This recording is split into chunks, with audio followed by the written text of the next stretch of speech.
ეხლა აქტიური გადაფრენა არის კაცებლების, დავხედოთ, იქნებ დაფრინავენ აქეთ სადმე. იმედია დღეს რამე გამოგივივა და კაი კადრებსაც გადავიღებთ.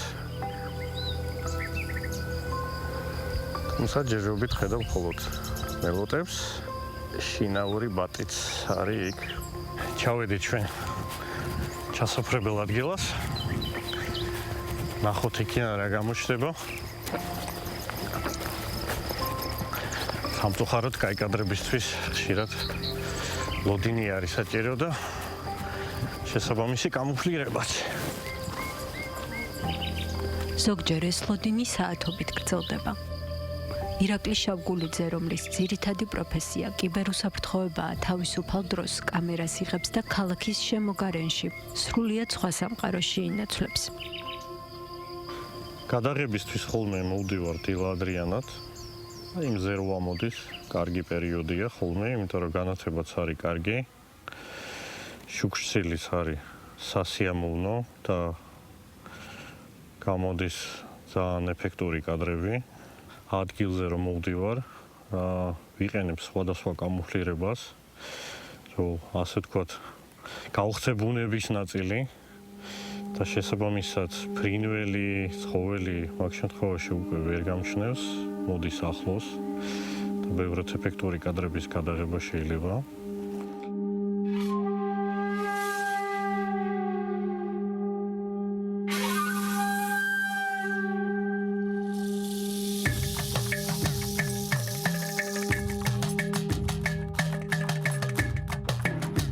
ფოტოგრაფიით 2011 წელს დაინტერესდა. თავიდან ყველაფერს იღებდა როგორც ბევრი დამწყები ფოტოგრაფი, თუმცა მალევე აღმოაჩინა, რომ ყველაზე მეტად ველური ბუნების გადაღება იტაცებდა. ამბობს, რომ ველური ბუნების ფოტოგრაფიაში მთავარი დაკვირვების პროცესია.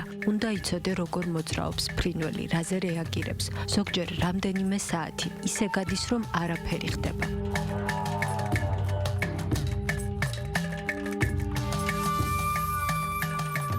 თუმცა ეს დრო დაკარგული არ არის. სწორედ ასე იქმნება ველური ბუნების ფოტოკადრები.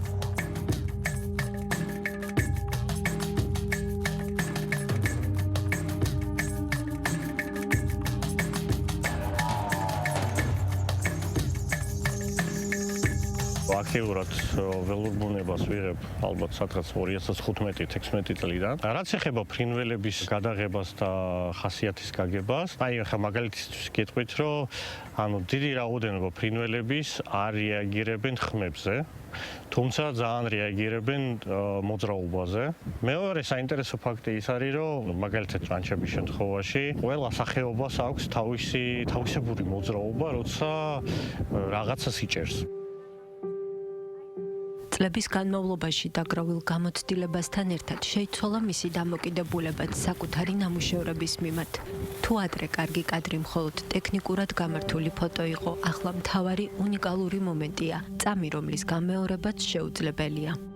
თავიდან ძალიან ხოლმე ახთოვანებული ვიყავი რაღაც კარგი კადრის გადაღების მომენტში. თან ის მომენტიც შეიცვალა, რომ ის რაცაც მაშინ მეგონა რომ იყო კარგი კადრი, ეხლა შემთხვევაში შეიძლება წავშალო ის კადრი და ვცდილობ აი სულ ასე თქვა თავისებური განვითარება განვიცადო. აი ახლა მაგალითისთვის წელს ავიღე მე-6 ადგილი ევროპის ფედერაციის კონკურსში, კერძოდ ველური ბუნების მიმართებაში. ერთ-ერთი კადრი, რომელთაც ასე თქვა მოვიპოვებ გამარჯვება, იყო ბოლოკანქარების ჯგუფი. ბოლოკანქარის ფოტოს გადაღება დიდად ძნელი არაა, ბევრნი არიან, ახლოს მოდიან, მაგრამ ის ფაქტი, რომ აი ჰაერში ჯგუფობენ და არის ესეთი ექსტრემალური პროცესი, საკმაოდ შთამბეჭდავი კადრიც გამოვიდა.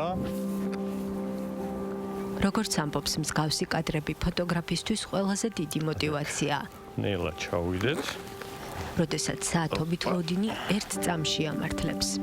ძალიან დიდ ინსპირაციას მაძლევს ეგეთ მომენტებში, იმიტომ რომ მართლა შეიძლება ერთი დღე იჯდე, ორი დღე იჯდე, არაფერი არ ხდებოდეს. კი, შეიძლება რაღაც კადრებს გადაიღებ, მაგრამ ასე ვთქვათ, არქივისტვის კადრები არის უფრო. მაგრამ ხშირ შემთხვევაში როცა ესეთი მომენტი ხდება, მაქსიმალურად გინდა რომ მალე მიხვიდე კომპიუტერთან, დაამუშავო ეს კადრი და აჩვენო ყველას რა კაი მომენტი გამოვიდა და როგორ სიტუაციას დაესწარ. ბრძანისის ტყეპარკში, სადაც ახლა ვიმყოფებით, წლის განმავლობაში დაახლოებით 90 სახეობის ფრინველი ფიქსირდება. ეს ტერიტორია გადამფრენი ფრინველებისთვის მნიშვნელოვანი ადგილია. ცოტა ხნის წინ ირაკლიმ თანამოაზრეებთან ერთად საქართველოს ველური ბუნების ფოტოგრაფთა ასოციაცია დააფუძნა. მათი მიზანი საქართველოში ამ მიმართულების პოპულარიზაციაა. ჩვენ ფოტოგრაფები ველური ბუნების ცოტა სხვანაირად ვუდგებით ამ საქმეს. ჩვენ ვცდილობთ მაქსიმალურად ახლოს მივიდეთ, მაქსიმალურად ჩავეძიოთ ცხოველის ფრინველის სამყაროში და მაქსიმალურად ახლოს ვაჩვენოთ ხალხს. ჩვენი ერთ-ერთი მიზანი არის, რომ ზუსტად გავაკეთოთ ამ საქმის პოპულარიზაცია. ვეცადოთ, რომ ასე ვთქვათ, ის ხალხი, რომელიც ნადირობს, გადავიყვანოთ ჩვენთან და ვეცადოთ, რომ ნაკლები ნადირობ, მეტი გადაიღონ და ზოგადად მოვახდინოთ პოპულარიზაცია ჩვენი ბუნების, ცხოველების, ფრინველების, გავაცნოთ ფართო აუდიტორიას რა ხდება მაგ მიმართებაში საქართველოში და გავხადოთ ეგ ამბავი უფრო საინტერესო.